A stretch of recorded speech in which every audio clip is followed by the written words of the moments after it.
When you encounter absurdity in the world, you can be pretty sure that a philosopher is to blame. We are a troublesome bunch.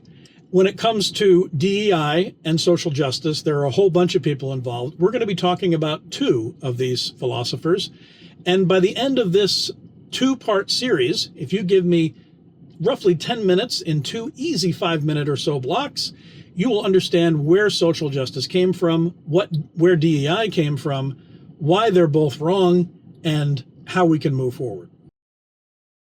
Hello, and thank you for joining me yet again, hopefully, those of you who are back, on the latest episode of the 5-Minute Philosopher, Wisdom on the Run. I want to thank you who are your repeat visitors or first visitors. Thank you so much for being here. Whether you have good things to say, bad things to say, whatever you have to say, put it in the comments. If you like it, please like, share, subscribe, all that good stuff. Love having you here. I love the engagement. I really appreciate those of you who've already done so. All right, so in this first episode of our two-part series on social justice and DEI, we're going to be talking briefly about social justice, where it came from, where it's going, and so forth. The modern conception of justice as actually practiced in American jurisprudence has its roots in a book we've talked about before in previous episodes, the Nicomachean Ethics of Aristotle. Aristotle was a 4th century BC Greek and Macedonian philosopher who lived and taught out of Athens. A lot more to say about his life. It's pretty cool and interesting, but I won't geek out on it. I'll keep my eye on the ball, try to avoid the rabbit trails.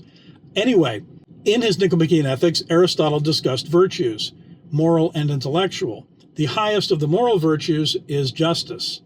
Aristotle broke justice down into two types.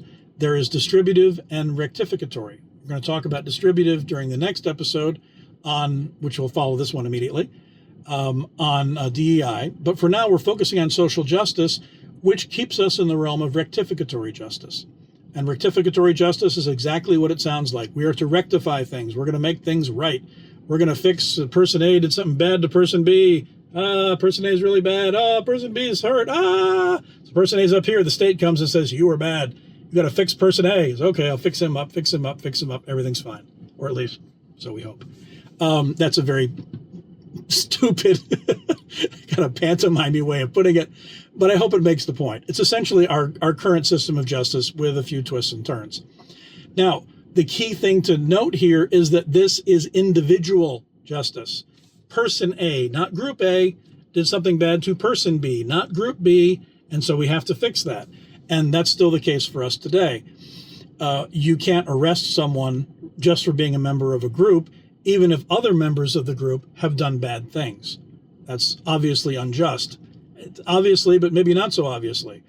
Because in 1971, another philosopher, in this case, I think a fairly troublesome one, Aristotle's one of the goodies as far as I'm concerned, named John Rawls, wrote A Theory of Justice.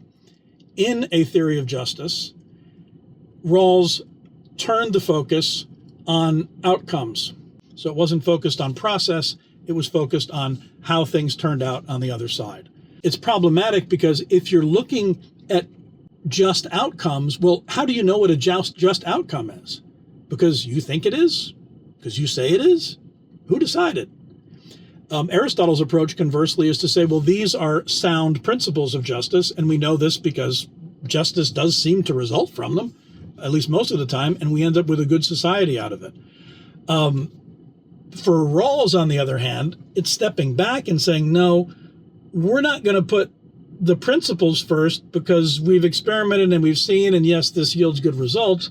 We're going to sit back and think about all the neat little things that ought to happen, and since we're so smart, we're going to come up with a system that will make them happen. And that works out just about as well as you might think it would. Not very. Because what social justice, which emerges from this, does is take the group as primary, not the individual. Aristotle certainly recognized that individuals belonged to groups, but you couldn't punish someone for being an Athenian or for being a Macedonian or for being a Thracian and so forth, or a Spartan. If you're at war, that's different, but that's not punishment, that's war. But you couldn't justly punish someone simply for being a member of this or that group. With social justice, you absolutely can do that because this group, Group A, did wrong to Group B. So if the members of Group A have to be disadvantaged now so that Group B can get a leg up, that's justice. social justice. Why?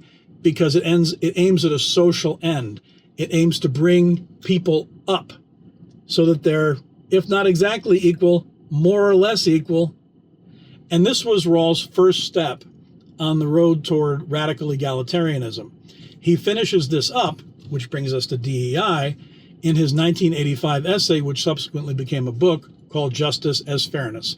We'll talk about that briefly, and then you'll know everything. Well, not really.